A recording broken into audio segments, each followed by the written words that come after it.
विचार करायचा आहे की मी काही पायऱ्यांवर आहे, स्वामी वरती डोंगरावर आहेत, त्या 10 पायऱ्या आहे आणि मी त्या चढत जाणार आहे ना, तेव्हा मला स्वामी दिसणार आहे.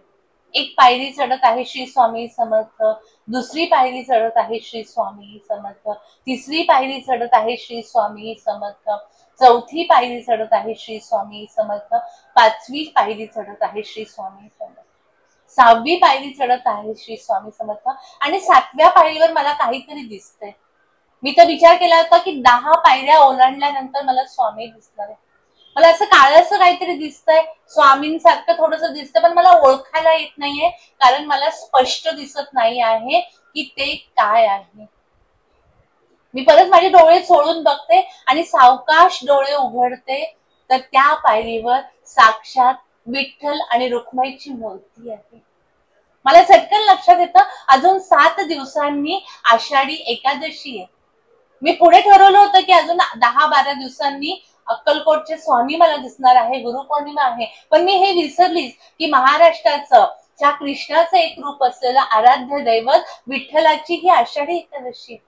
हे अनपेक्षित होतं. मला अतिशय आनंद झाला या विठ्ठलाच्या मूर्तीला बघून.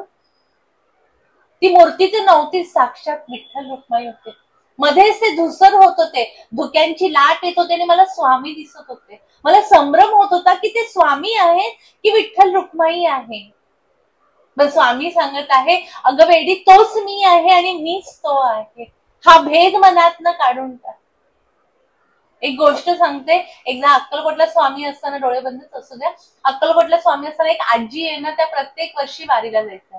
स्वामींना भेटायला येतात आणि सांगतात, स्वामी मी जरा 8-10 दिवस वारीला जाऊन येते, माझ्या विठ्ठलाला भेटून येते, मी एक 10 दिवसात आले. अगं स्वामी म्हणतील, मी इथे आहे ना, तुला कशाला पंढरपूरला जायची गरज आहे. नाही, मी खूप वर्ष वारीला जाते, त्या दैवताला मी मानते. बरं स्वामी म्हणतात, ठीक आहे जा. ती जात असते, आतासारखे काही हॉटेल नसतात, एका धर्मशाळेत ती मुक्कामासाठी थांबते आणि अचानक तिला खूप थंडी ताप येतो आणि जोराचा पाऊस, कारण हे पावसाळ्याचे दिवस असतात, विजांचा कडकडाट होतोय. इतका पाऊस येतो की तिला वाटतं की आजची रात्र ही माझी शेवटची रात्र असते. त्या विठ्ठलाच्या ह्या वारीला मी विठ्ठलाला बघू शकेल की नाही, आणि तिला कुठेतरी स्वामींची आठवण येते. स्वामी स्वामी स्वामी करते, स्वामी मला विठ्ठलाचं दर्शन नाही का होणार, की माझ्या ही शेवटच्या वारीतला हा शेवटचा दिवस असतो. एक मोठा प्रकाश होतो आणि विठ्ठल तिथे प्रकट होतात. त्या बाईला इतका आनंद होतो की साक्षात विठ्ठलाने मला दर्शन दिलं, मी तिथे जायच्या ऐवजी विठ्ठल इथे आहे. ती त्या पायांवर नतमस्तक होते आणि डोकं वरती करते तर स्वामी. ती स्वामी म्हणजे, स्वामी तुम्ही इथे, आता तर साक्षात विठ्ठल होते. अगं तोच मी आहे आणि मीच तो आहे, हा भेद मिटवून टाक. ती स्वामींना नमस्कार करते.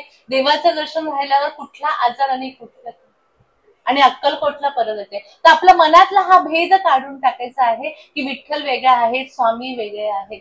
त्या विठ्ठलाची पूजा करायची आहे. गंगा, गोदावरी, नर्मदा, सावित्री, सागराच्या स्नानाचं पाणी त्या विठ्ठल आणि माता रुक्मिणीच्या चरणांवर टाकायचं.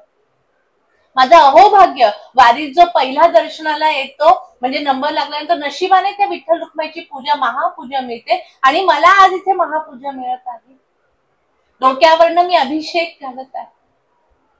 माझी विठ्ठल रुक्माई किती सुंदर दिसत आहे. आता पंचामृत घेतलं आहे आणि ते दोघांच्या डोक्यावरनं टाकत आहे. पांढरशुभ्र बर्फासारखं ते पंचामृत दिसते. पुन्हा स्वच्छ पाणी घेतले चंद्रभागेचं आणि त्या दोघांना स्नान घातलेलं. एक पांढऱ्या शुभ्र कपड्याने दोघांना पुसला आहे. विठ्ठलाला छान चंदनाचा टिळा लावलेला आहे. आई रुक्माईचं कपाळ मळवट सगळं कुंकवाने भरलं आहे, हळद लावली आहे. दोघांच्या गळ्यात छान निशिगंधाच्या, मोगऱ्याच्या माळा आणि तुळशीच्या हार घातले आहेत. दोघांची आरती ओवाळली आहे आणि नमस्कार केला. हेच माझं पंढरपूर आहे. आणखी कुठे पंढरपूरला जाऊ, जिथे माझे स्वामी आहे तेच माझं पंढरपूर आहे. आपल्या गुरुंमुळे आज आपल्याला हे दर्शन मिळालेलं आहे. त्यांना नमस्कार करायचा, आपल्या मनातली इच्छा सांगायची, दोन्ही हात एकमेकावर घासायचे आहे आणि ते विठ्ठल रुक्माई हळूहळू त्याचे बाजूला होऊन परत स्वामी तिथे दिसायला लागलेले आहे.